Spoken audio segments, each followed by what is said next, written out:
കുട്ടിബോൺ നഥാലയുടെ അകമ്പടിയോടെയായിരുന്നു Vendore saint Mary's UP സ്കൂളിലെ Christmas ആഘോഷങ്ങൾ. PTA president Sanal മഞ്ഞളിയുടെ അധ്യക്ഷതയിൽ നടന്ന ചടങ്ങിൽ school manager father Jose Punnelipparambil Christmas സന്ദേശം നൽകി. MPTA പ്രസിഡന്റ് സുഹൃത് സോന സമ്മാന വിതരണം നിർവഹിച്ചു. പഞ്ചായത്ത് അംഗം ജോസി ജോണി, പ്രധാന അധ്യാപിക സ്മിത സെബാസ്റ്റ്യൻ, ട്രസ്റ്റി സിറിൽ എന്നിവർ പ്രസംഗിച്ചു. കുട്ടികൾക്കായി സ്റ്റാർ മേക്കിംഗ് കോമ്പറ്റീഷനും ഏഞ്ചൽ പാപ്പ മത്സരവും നടത്തി. പ്രത്യേകിച്ച് നമ്മുടെ സ്കൂളിലെ കുട്ടികൾക്ക് സന്തോഷത്തിന്റെ ദിവസമാണ്.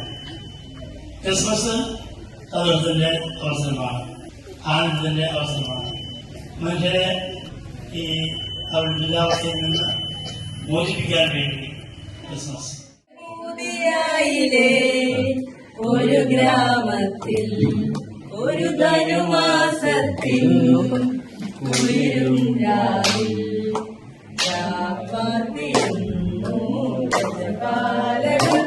ദേവനാദം കേട്ടു ആമോദ